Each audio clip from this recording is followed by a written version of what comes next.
Good Memorial Day, actually, 25th of May, 2020, 5252020. That's an interesting number.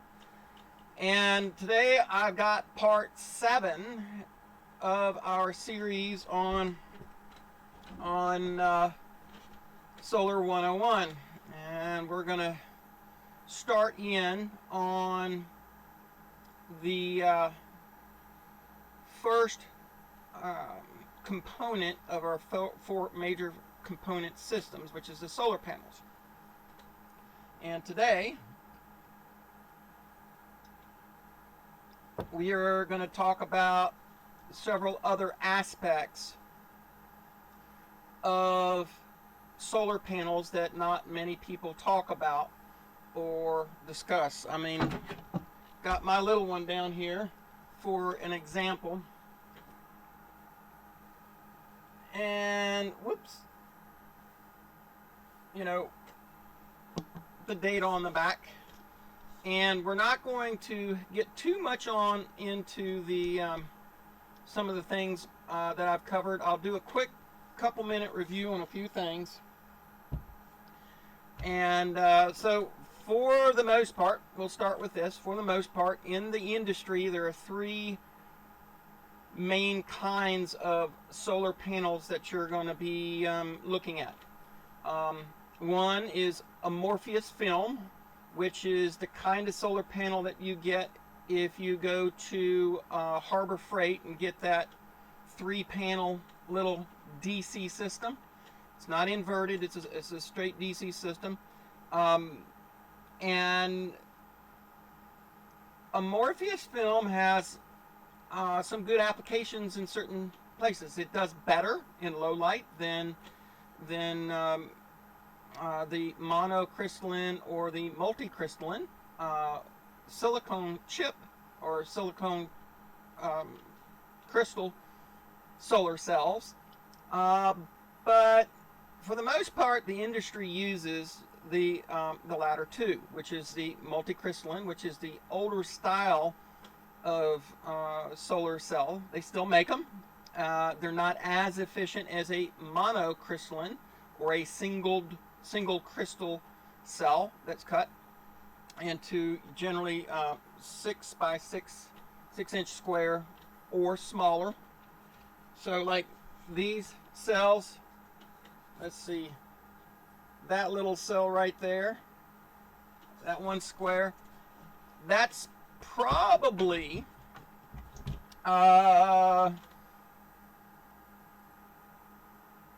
manufactured by using the larger cells that get broken because they're very fragile. They are glass, and a lot of times they get broken. And I know they probably try and make as many as they can with whole cells, but when they get pulled out, they're in a cylinder about this big. The big silicone crystal is drawn out and it's pulled out of a liquid, and it's a big round silicone crystal, and then they cut slices off it that give you a round disc. But the problem is when you put a bunch of round discs together, and there you'll see some solar panels that are made with the leftovers of this, but most of the time for the efficiency, they try to make the solar panels, well, they pack the cells fairly close together because it's really just this simple. And I'll explain more on why or how this works here in a bit, but it's really simple. The more square inches you have, the more that you can collect sun, the better, the more power you're going to have. So you need to maximize your square inch space. It's really kind of simple. So they'll take a round crystal and take a slab off of it, a thin little slab off of it, and then they cut a square out of it to get the bigger squares, and then you get left off with these little half moon shaped pieces, and those pieces will get used in different constructions, because if they're still viable and they'll work, and they'll produce a smaller amount of current, lower voltage, lower amperage, but they can be stacked up just like these. They could be stacked up, and you see a lot of older cells done like that way back in the 70s and 80s when you find old panels, because back then the process was extremely expensive. It's a whole lot cheaper now that they got better technologies, but they would make use of every bit of it they could. So let's talk about the first, there's going to be two parts of this discussion on solar panels. The first part primarily is going to be understanding your maximum gain, or understanding what it takes to get the most power out of your solar panels, because I've seen a lot of people who just really don't get what it takes for these things to work properly, and get a bunch of them and be in a house or something. They'll be out in the woods, and the solar panel's sitting out there in the woods, and the trees are all above them, and they don't even get any sun. Or they get mounted on a roof, but right next to the roof or the mount is a chimney, and during the day that chimney, that shade of that chimney, crosses the panels. It virtually shuts them off, or at least the majority of the power off of that panel, or the whole string, depending upon how things are wired together. So what we want to know is, what is the best way to get the most power from whatever panels that we get? Because when we go to sizing our system, we need to know how much we're going to produce at any given time, in order to make sure that we're actually getting what we need to, getting what we wanted, getting what we paid for.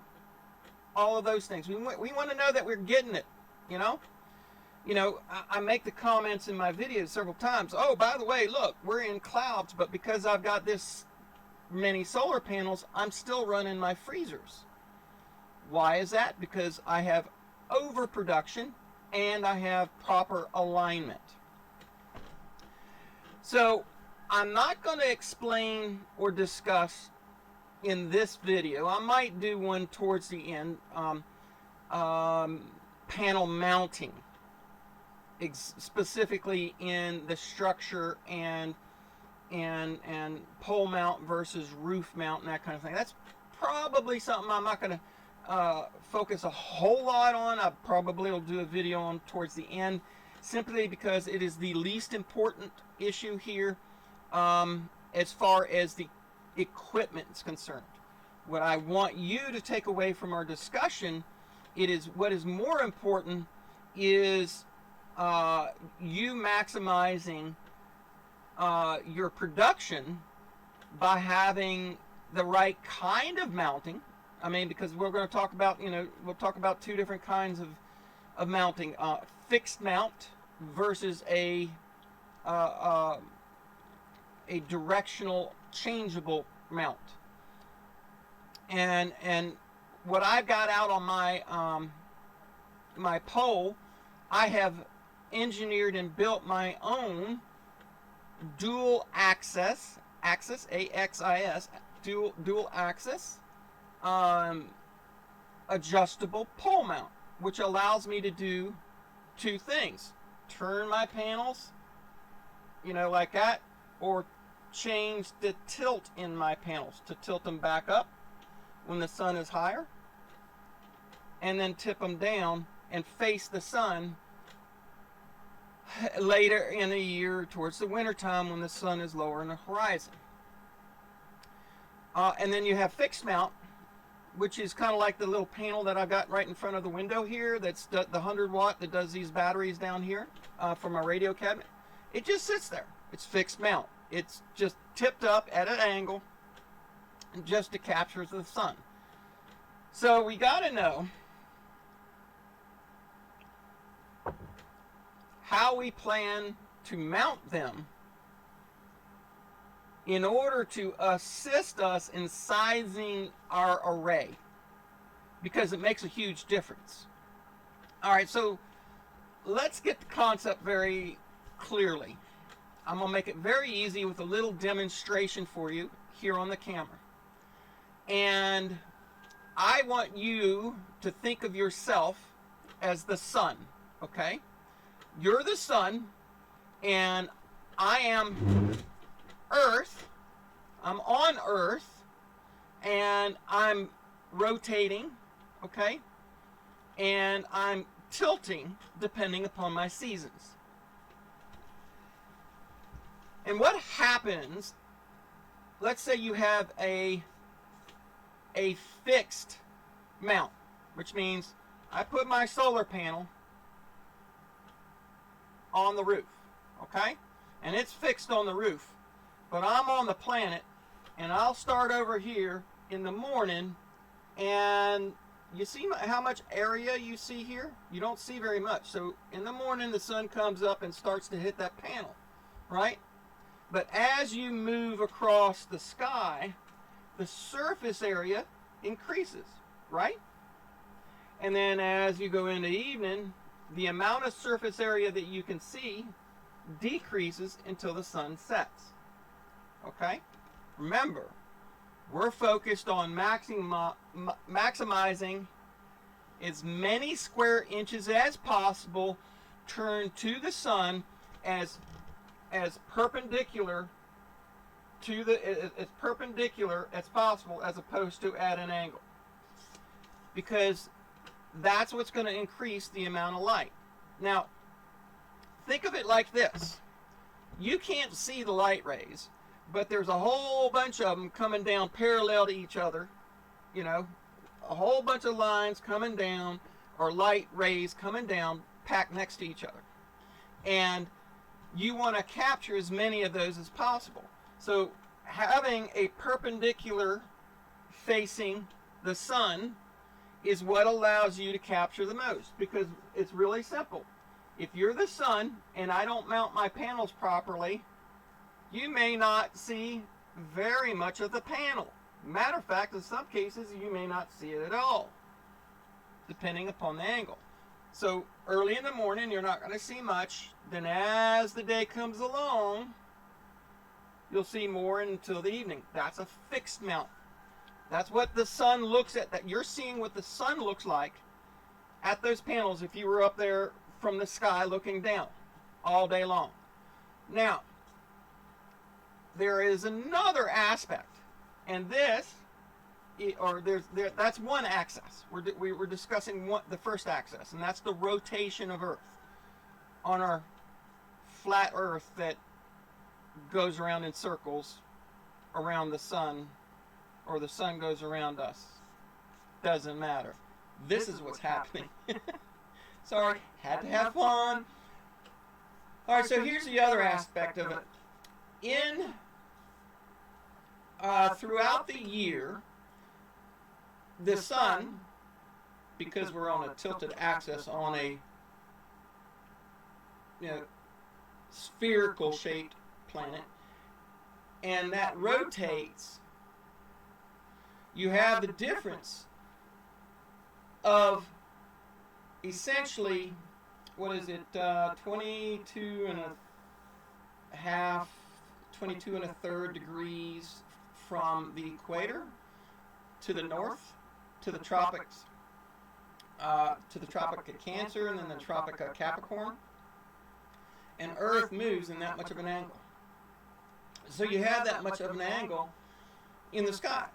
So in the summertime, if I'm on a tilted plane, you may see a nice full panel because you're high in the sky.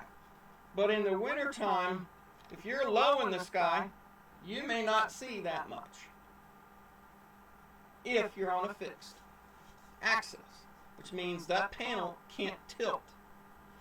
So this is why I prefer almost all of my installations, large installations, my cabin installations, my home installations where we're going to be using power on a regular basis, and not something simple like a radio setup where, once I've got the batteries charged, it doesn't require that much. It's not a critical load like your freezers or lights or something. It's not something that you need to use that much power as often as you do. Those I don't mind, and I don't think are as big a deal if you have them as a fixed mount, where you will affix them due south, so I am facing the best exposure, the southern exposure, and if you're only southern hemisphere, it's going to be due north, but you're going to face them that way. Solar panels are basically put on the best south-facing roof on homes, but I advocate for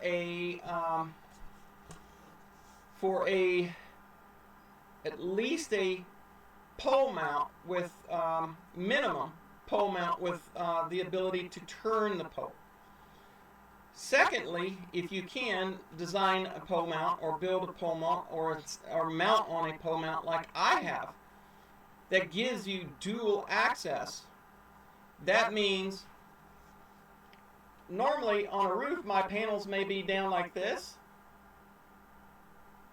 but since I can tilt them in the morning like this, and then I can tilt them in the afternoon like this, and then I can tilt them back down in the morning, what you eventually see if you're the sun is this as much of the day as possible, because I can move it around.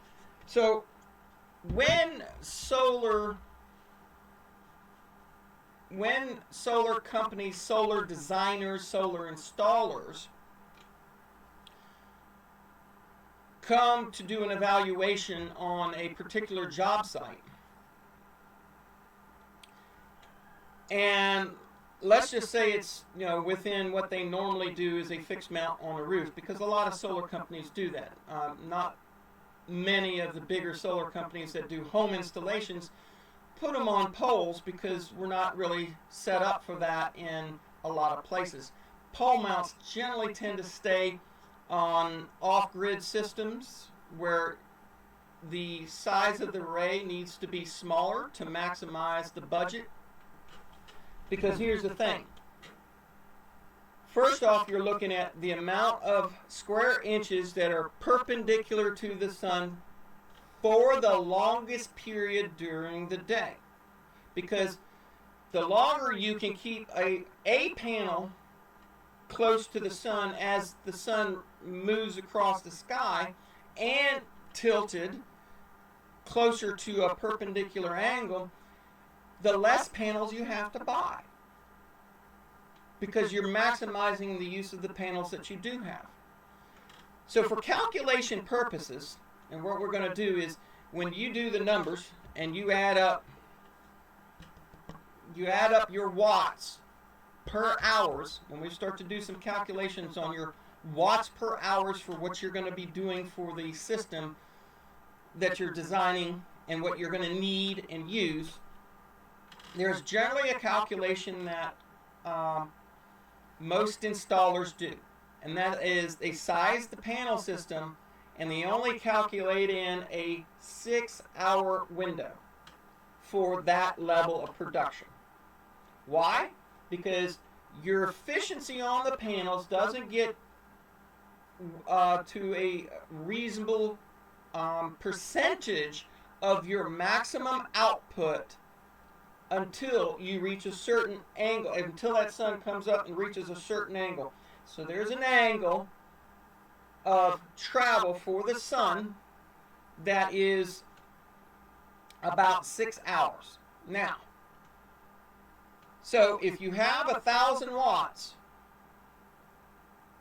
which is a kilowatt, and you fixed mount it on a roof, generally you calculate 6 kilowatt hours per day. If you want to see how much you're using, check your electric bill.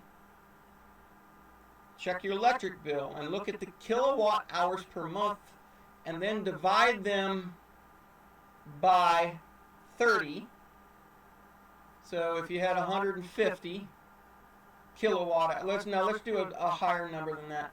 let's go to 2,400 kilowatt hours. You look at your bill and it says 21 kilowatt hour, 2,400 kilowatt hours, right?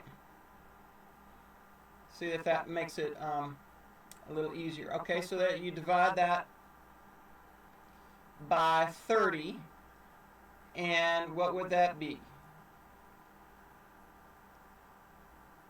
800 kilowatt hours. No, I'm sorry. By 30, 80 kilowatt hours, right? 80 kilowatt hours. So if you got a 2,400 kilowatt hour household usage, and you're wanting to replace that because you determined that's your load, you want to cover your electric bill. This is something that's very commonly done. Now, in the off-grid systems that we're talking about doing, this is going to be irrelevant because your usage is going to be different, and we'll talk about that when we get into sizing. But I'm just trying to use an example so that you can understand sizing your array and the placement of your panels and how you wish to do so, whether you're fixed mount or on a pole mount. Now, that leaves us with 80 kilowatt hours per day that we need to replace, to use, to meet what our demand was. Well, if you take 80 and divide it by 6 hours, what do you got? Essentially 13, and I'm just a round number, 13 kilowatts. 13 times 6, that gives you 78, which is close to 80, right? Slowing down so you can see the math. Replay if you have to. So 13 kilowatts. That's a lot of panels. That's a lot of panels. In the older multi-crystalline panels, a standard 60 cell panel would be around 250 watts. So you need 4 panels. You need 4 panels to meet that, right? For per kilowatt. So 4 times 13. How many panels would you need?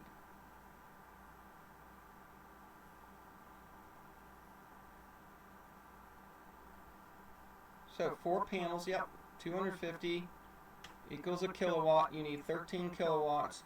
4 times 13 is, so each 4, here's a kilowatt. 4 times 13 is 52. You need 52 panels. That's a lot, right? And mind you, 2,400 watts a month is not that far off of an average household usage. A lot of people get away with a lot less depending upon your household. Things may vary, may be different, but I've seen much larger electric bills than that, especially if you're in the south and you're running central air, so on and so forth.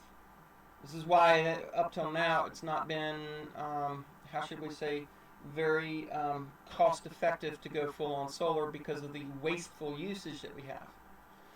Alright, so if you have a pole mount, as I do, and you could increase the amount of sunlight from dawn to dusk,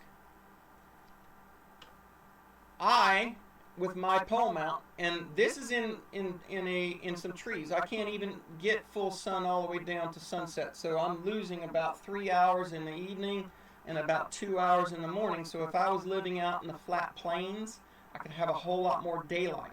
If I was in a clear field, I'd have a whole lot more daylight. But right now, we'll use my situation. I start getting full sun around 8 o'clock in the morning, and I am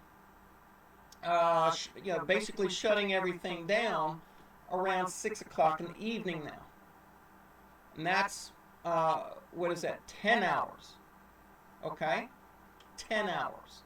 I'm getting 10 full hours of sun, because I can keep my panels facing the sun in the morning, follow it around, tilt it up if I need to, because I have the ability to tilt it up, and then tilt it back down to get the most perpendicular view of the sun with my panels for the longest period of day.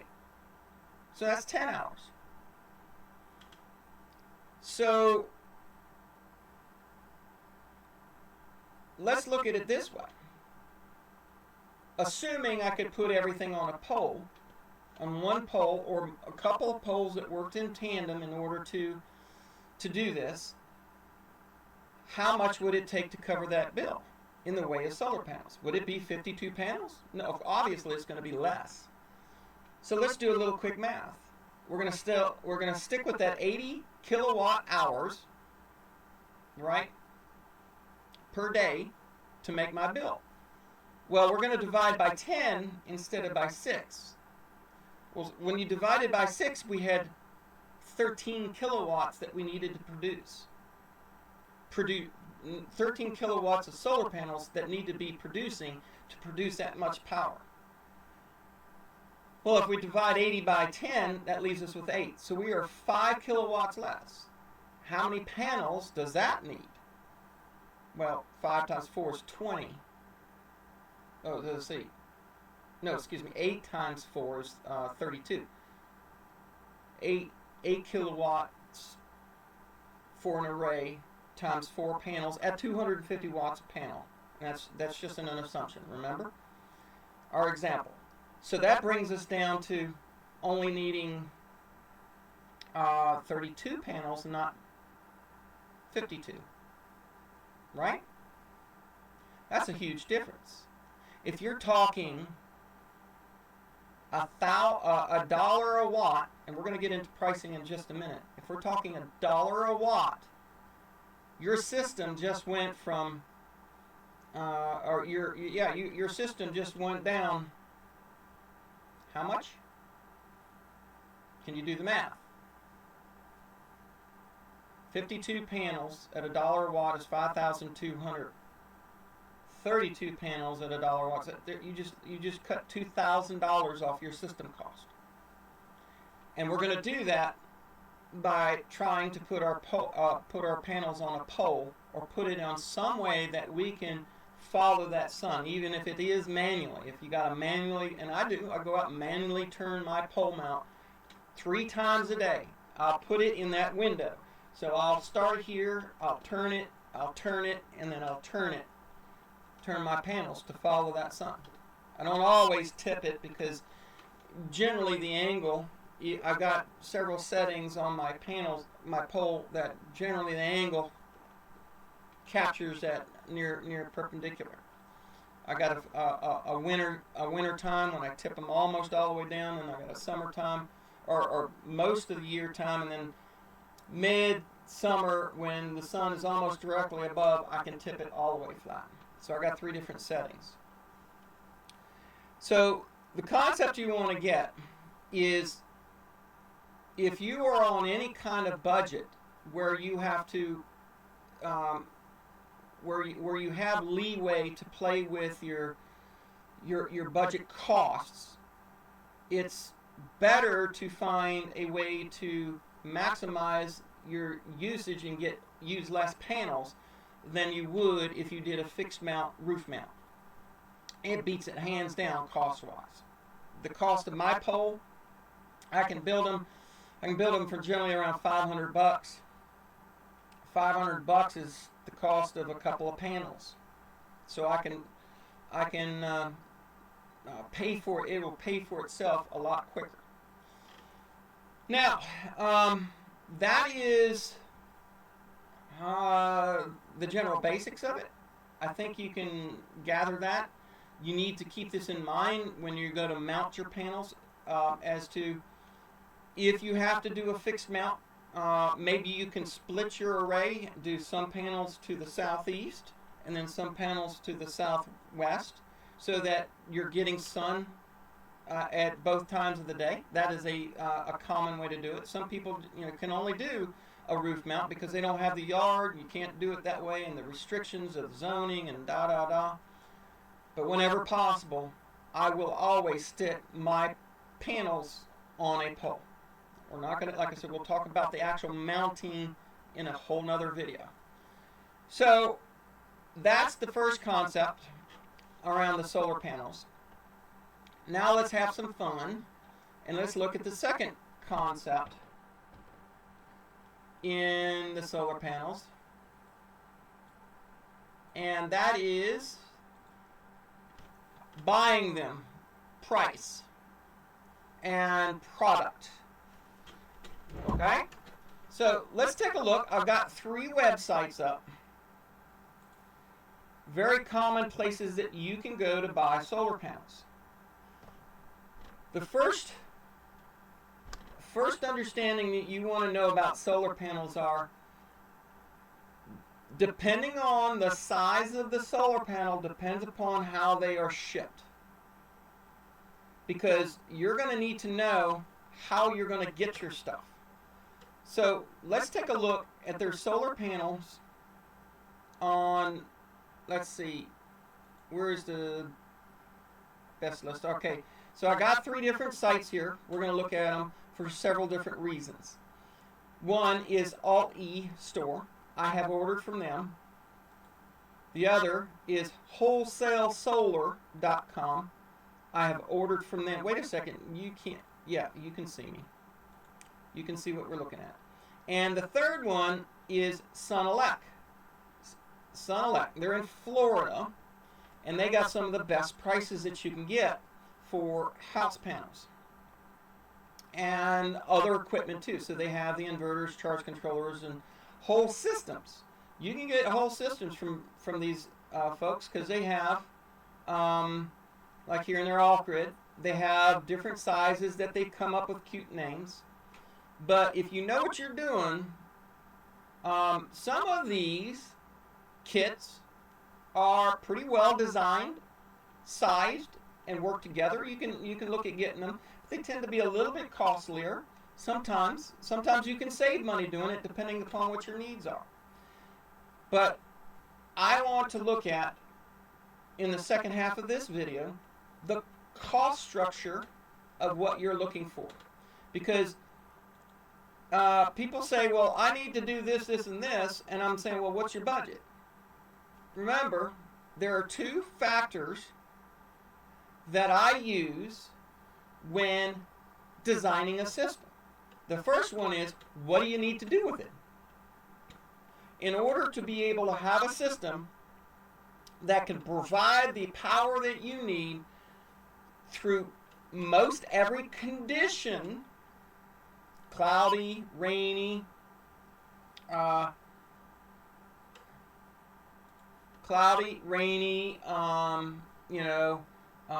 wintertime, summertime, whatever condition, you need to know how to size your components large enough to cover that in every scenario, or in most scenarios, and however we're going to do this. So budget is huge, and because we're talking about a lot of high dollar components, we want to make our dollars go the best. So Alt-E store has a very good list here. Remember, we have different voltage panels for different size projects, and they start with some smaller, 100 watts, like I've got down here, 100-watt panels, and you can see they got it nicely priced, $1 per watt. So this is the column right here. Well, first you're going to need to look at this column, which is your voltage, because you need to match your voltage if you're not using a multi-power point in charge controller. You're going to need to match your voltages with your charge controller, right? So the first thing you're going to do, are you doing a 12-volt system, you're doing a 24-volt system, or are you doing, or it doesn't matter, and you can use, see here's some different size voltages. They got some high watt panels, high wattage panels with a straightforward voltage for these have been strung together so that the voltage coming out of them right here is suited for a charge controller that is not multi-power point tracking, right? So let's pop over here to Sunelect and let's go to their solar panels, because they sell a whole lot more house panels. So we got different size ones. Here's one of those thin film. That's an amorphous. Different prices. And to be honest, most of the time they do not have as many panels on their. You got to call them in order to get the best. Notice the price per watt down here on some of these. All right, they're not going to give me, and you're probably going to have to call them because they don't keep their website updated. They're not as good on the website as they are with the cost, because there's where their cost goes. You know, they don't put that much effort to it. But let's see. Let's go over here to this website real quick, Wholesale Solar, and let's go to these solar panels, and then we're going to go to. Let's take a look at monocrystalline. We're going to go for the high-end stuff. Here's your different brands, and they don't have all the full specs. But what we're looking for is to find a standard household panel, and generally those run in the 250 to 300. Let's just take a look at this one right here on top.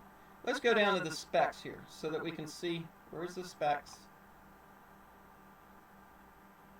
They're just going to give it to you. Okay, so it's a standard 60 cell monocrystalline. No, it's not giving me the voltage. Oh, here we go. Features and attributes. Let's click on the other tab here. Tells you the weight, tells you the dimensions, the wattage, the number of cells. Where is... Oh, I guess we got to go to the document here. Let's see what... Oh, let's pick the specs. That's what we're really looking for. We're going to go into the specs right here. 300 watt. Here we go. Here's the stuff we want to see. Alright, so maximum power voltage, the 33 volts. Okay, so that's what we're looking for. Okay, so once we start, when we're talking house panels, we're talking the higher voltage we have here. And I don't think, let's go back. Let's go back 230. You may have to do a little bit of this math yourself. But the price you're wanting, or excuse me, what you're looking for, and we can go do some simple math here. Let's just look at this one right here. I'm going to pull up the calculator real quick. And we're going to go, we got 300 watts. Or excuse me, let's clear this. 239. And now, when you do the final calculation on this, you want to find out how much shipping is going to cost us, because that's going to change this price per watt. Okay? That will drastically change that price per watt depending upon the shipping, because remember, we got a couple different methods of shipping that we're going to talk about here. Let's go 239 divide by 300, and okay, so you're 80 cents per watt for that panel. So one of the big things you want to look for is your best price per watt in what you want. Now, do you want a high quality, high efficiency? The higher the efficiency means the less square inches that you have to cover. You're getting more power in a smaller footprint, right? So sometimes it may be worth it. Sometimes you don't care about the footprint, and what you really want is the lowest price per watt.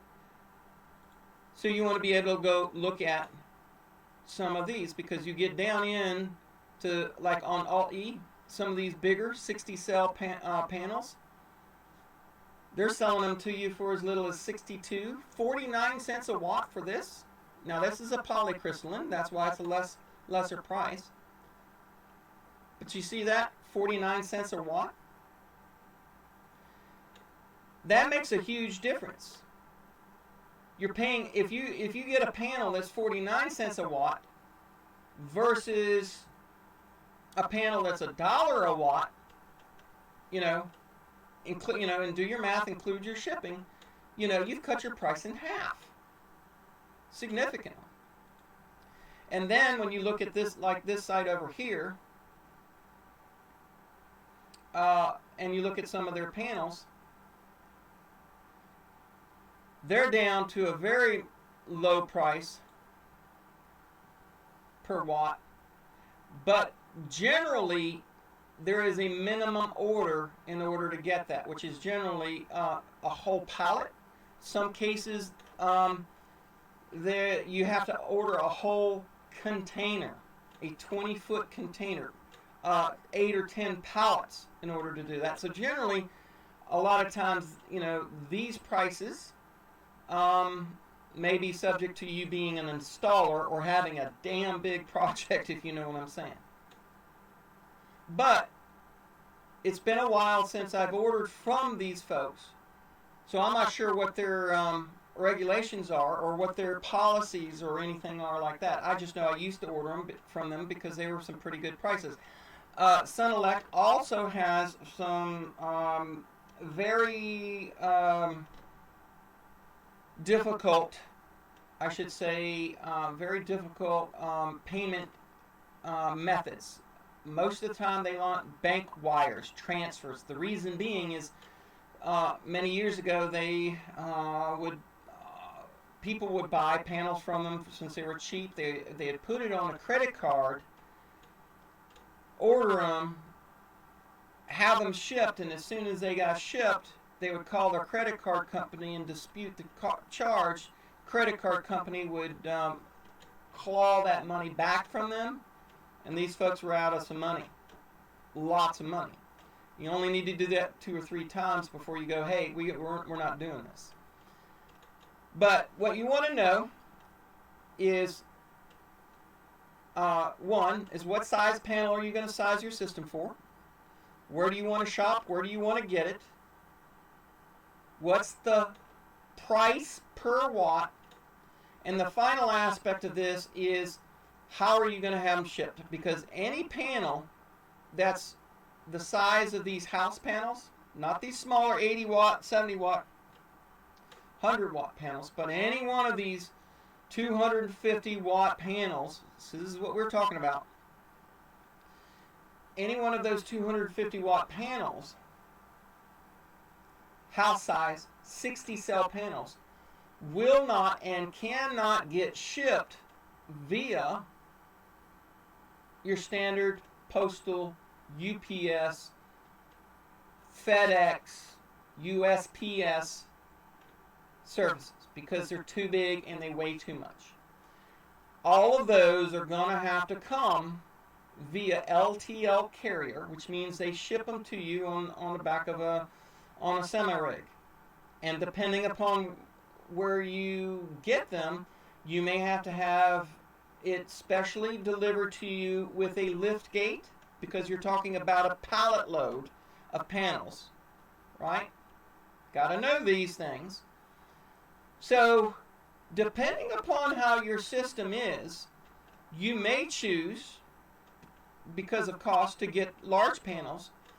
But if you are doing a system that is, say, you're by yourself, you're a woman, you can't handle large panels, and you want something that you can handle, and you're doing a small cabin, you could size a system with 2 of these 250 watt panels, spend a lot more for shipping. Now, like I said, I don't think they're going to ship you just 2 of these from this site.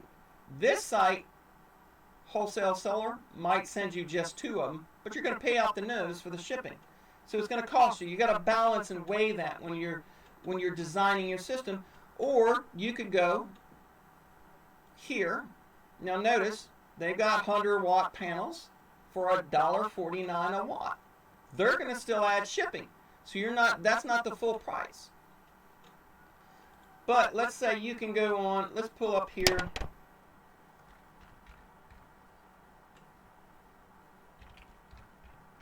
eBay. And I'm going to go here and let's look at eBay.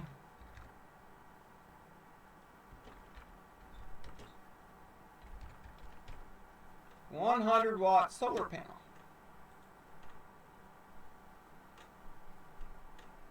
Look at this. I've got one of these in my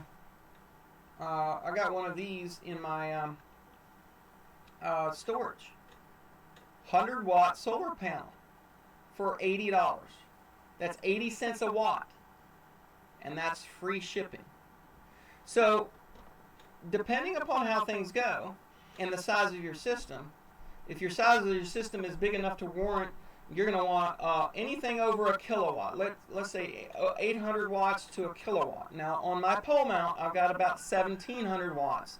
And I have the potential to put up another pole mount with that much more. So I got the ability to have, close to 3,400 watts. 3.3, 3.5 kW. I forget what the total amount is. For me, is what I have the potential to. You may, if you're going to get that big a size system, you may go, okay, we'll get a whole pallet of panels. But if you're in a small cabin like I've got, and maybe you're not doing as many appliances, maybe you're not going to run a computer the way I'm doing. Maybe you don't need a well pump. I know maybe one of these days I might get a well drilled and I want 220, the ability to have 220, for a well pump. Right now I'm loving the rainwater. I don't know if I'm going to go to a well. We'll see how it goes. But you may be in a smaller cabin situation, and in that cabin situation of anything less than 1,000 watts, you might consider doing 10 of these. It'd be a whole lot better cost. You can get them shipped right to your door, and you could do, say, 2 strings. Remember our coordination with our math and our stuff. 2 strings of 5 panels. You could do a string of 5 panels and another string of 5 panels, and you could do 1,000 watts and have solar panels that you can handle. And then you'd have to figure out some way to get them kind of mounted together. Or you could do, essentially wire them all in parallel, and if they're 12 volts, if you had a charge controller that could handle the amount of ampage, you might be able to bump it up. But if you connect 5 of these in a string, you'd have 500 watts. And let's just pull up the info on it so that we can do our math on this. Go down here to the bottom. Alright, so here's our power and our math. Okay, so it's 100 watts. So it's 17 volts. So you do 5 times 17, which would be 85 volts, if I've got that right, coming out at almost 6 amps. That's just fine for these multi-power point inverters, or charge controllers, excuse me. So you could do that. You see that? So you're going to have to weigh the size system against the size of the panels, against the budget, against what you need to know whether you really need a 265 or a 325. Will that one work? Do you come down here and get a 24 volt 375 watt monocrystalline? Do you just use one panel? Your system is 375 watts. One panel may suffice. And it may make it easier for you, because if you're 24 volts, then you can get a 24 volt charge controller, and you can have enough to run one appliance. And if all you're doing is running one chest freezer, let's just say you're in a small cabin situation, or you have a small pump situation, you know, that might suffice. That might bring your budget down to where you could do an entire system for as little as $1,500 to $2,000. You know, you have to balance this based on the system size. So there's a whole lot of.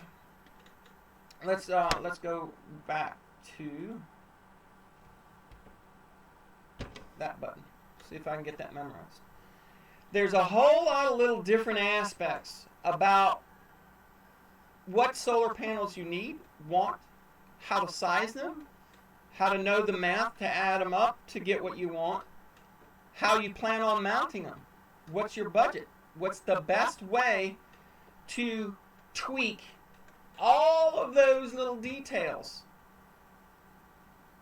to save yourself the most money as possible and get the job done and have enough to get the job done. Okay? Lots to think about. I hope, and this is a longer video, almost a little over 50 minutes. I hope you get your heads wrapped around it. You may have to listen to this video multiple times to think through all of these when you go to size your system and order your parts. But that should do it for today. Next time, charge controllers. We'll go through a whole lot of the data that we want to look at on the charge controllers. So we'll catch you then for part 8, I think. Take care.